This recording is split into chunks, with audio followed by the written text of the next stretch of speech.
ஸ்ரீ குருவாயூரப்பன் திருவடிகளே சரணம். இன்னைக்கு இந்த தசகத்தோட 2வது ஸ்லோகத்தை பார்க்கலாம். முதல்ல வார்த்தைகளை பிரித்து சொல்லலாம், பிறகு ஒவ்வொரு வரியும் சேர்த்து சொல்லலாம்.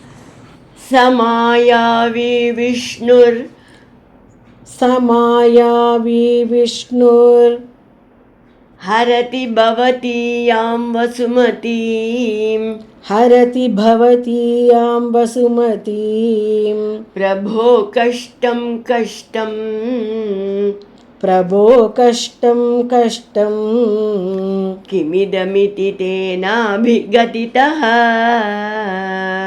கிமிதமிதி தேனாபி கதிதஹ நதன் க்வாசௌ க்வாசா நதன் க்வாசௌ க்வாசா விதிச முனினா தர்சிதபதோ விதிச முனினா தர்ஷிதபதோ பவந்தம் சம்பிராபத் பவந்தம் சம்பிராபத் தரணிதரமுத்யந்தமுதகாத் தரணிதரமுத்யந்த முதகாத் சமாயாவி விஷ்ணுர் ஹரதி பவதீயாம் வசுமதீம் சமாயாவி விஷ்ணுர் ஹரதி பவதீயாம் வசுமதீம் பிரபோ கஷ்டம்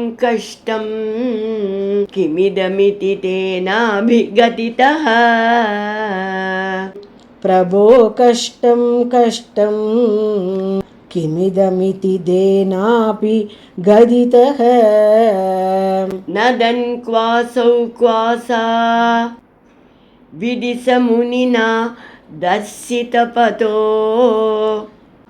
நதன் க்வாசௌ க்வாசா விதிச முனினா தர்ஷிதபதோ பவந்தம் சம்பிராபத் தரணிதரமுத்யந்தமுதகாத் பவந்தம் சம்பிராபத் தரணிதரமுத்யந்த முதகாத். இப்போ நாம் இந்த ஸ்லோகத்தோட வார்த்தைகளை பிரித்து அர்த்தங்களை பார்க்கலாம். பிரபோ கஷ்டம் கஷ்டம், பிரபுவே கஷ்டம், மிகப்பெரிய அநியாயம் நடந்துவிட்டது. மாயாவி விஷ்ணு, அந்த மாயாவியான விஷ்ணு, பவதியாம் உங்களுடையதான வசுமதி பூமியை ஹரதி கவர்ந்து செல்கிறார். கிமிதம் இது என்ன என்ன அநியாயம், இது என்று தேன அந்த நாரதரால் அபிகதித சக என்று சொல்லப்பட்ட அந்த அசுரன், குவ அசௌ எங்கே அந்த நாராயணன், எங்கே அந்த நாராயணன் இது என்று கூச்சல் போட்டான். ச அவன் முனினா நாரத முனிவரால் தர்சித பதக வழிகாட்டப்பட்டு பவந்தம் உங்களை சம்பிராபத் அடைந்தான். எப்போ? பகவான் அப்போது தரணீதரம் பூமியை சுமந்து கொண்டு உதகாத்து நீரிலிருந்து உத்யந்தம் மேலே எழுந்து வந்து கொண்டிருந்தார். அப்போது பவந்தம் சம்பிராபத் உங்களை அடைந்தான். இப்போ இந்த ஸ்லோகத்தை முழுவதுமாக பாராயணம் பண்ணி இதோட முழு அர்த்தத்தையும் பார்க்கலாம். மாயாவி விஷ்ணுர் ஹரதி பவதீயாம் வசுமதீம் பிரபோ கஷ்டம் கஷ்டம் கிமிதமிதி தேனாபிகதிதஹ நதன் க்வாசௌ க்வாசா விதிச முனினா தர்ஷிதபதோ பவந்தம் சம்பிராபத் தரணிதரமுத்யந்தமுதகாத். நாரதர் அவ்வாறு அவனை புகழ்ந்தது மட்டுமில்லாமல் அவனை மேலும் தூண்டிவிடும் வகையில் பேசுகிறார். பிரபோ, அசுரர்களோட தலைவனே, உங்களுடையதான பூமியை அந்த மாயாவியான நாராயணன் கவர்ந்து கொண்டு செல்கிறான். என்ன அநியாயம் என்று சொல்கிறார். இங்கே பகவானை மாயாவி அப்படின்னு நாரதர் சொல்கிறது என்ன அர்த்தம்னா ஆச்சரிய சக்தி படைத்தவர், அபூர்வமான சேஷ்டிதங்களை செய்யக்கூடியவர்னு அர்த்தம். இந்த மீனிங்கில் தான் ஆண்டாள் திருப்பாவையில் மாயனை மண்ணு மாமாயன் அப்படிங்கிற இடத்துலலாம் இந்த மீனிங்கில் தான் அந்த மாயன்கிற சொல்லை உபயோகப்படுத்துகிறா.